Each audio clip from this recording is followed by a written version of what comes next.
Bonjour Hervé Morin. Bonjour. Merci d'être avec nous dans Europe 1 Matin Week-end. On va parler bien sûr de cette visite d'Emmanuel Macron en Chine sur fond de guerre en Ukraine, de ces survols de drones aussi au-dessus de l'île Longue dans le Finistère. Mais d'abord, Hervé Morin, un mot sur le budget 2026. La partie recette du projet de loi de finances de la sécurité sociale a été adoptée à l'Assemblée nationale. Cette nuit, les députés ont pu remettre la suspension de la réforme des retraites dans le texte adopté. Est-ce que c'est une bonne chose, Hervé Morin, que ce volet recette du PLFSS 2026 ait été adopté et cette suspension de la réforme de retraite réintroduite? Donc, est-ce que c'est une bonne chose également pour les Français?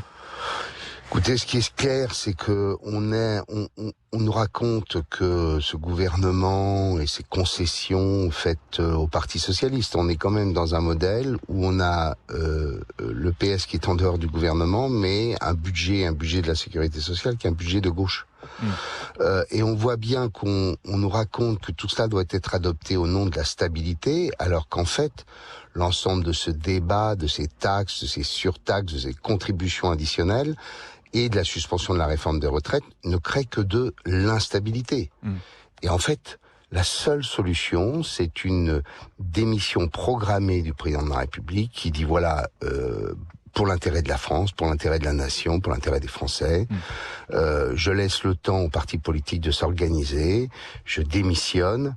Et au printemps prochain, nous aurons des élections présidentielles pour que nous ayons à nouveau des institutions qui soient debout avec un président de la République ayant une majorité et pouvant mener les réformes dont la France a besoin. Le maire du Havre que vous connaissez, j'imagine. Oui, j'ai vu hier. Voilà, Édouard Philippe qui a appelé, ça a pu surprendre les députés à ne pas soutenir le budget. Pour Édouard Philippe, le maire du Havre, donc il y a deux choses qui ne passent pas: la suspension de la réforme des retraites et la hausse de la CSG sur les revenus du capital. Vous partagez, puisque le président de la République ne veut pas démissionner pour l'instant et ne veut pas donner aux Français une nouvelle élection présidentielle. Est-ce que vous soutenez Édouard Philippe dans cette démarche sur la suspension de la réforme des retraites? Alors, pour tout vous dire, on s'est vu hier pour un salon de l'orientation au Havre et je disais que il avait raison.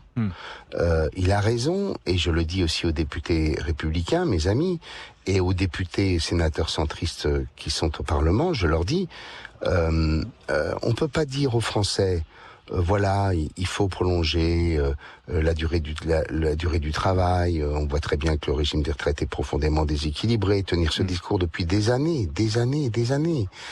Prôner la réduction de la dépense publique, alors qu'en vérité, il y a toute une série de dispositions nouvelles qui créent des dépenses nouvelles.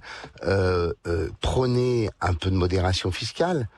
Donc et ensuite faire le contraire. C'est-à-dire que quand vous allez vous retrouver devant les électeurs, le moment venu, on va vous dire, mais monsieur, qui vous êtes, vous? Donc vous les appelez à renverser la table.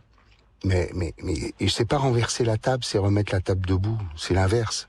C'est faire en sorte que notre pays retrouve de l'équilibre et de la stabilité et que les Français puissent s'exprimer. C'est aussi simple que ça.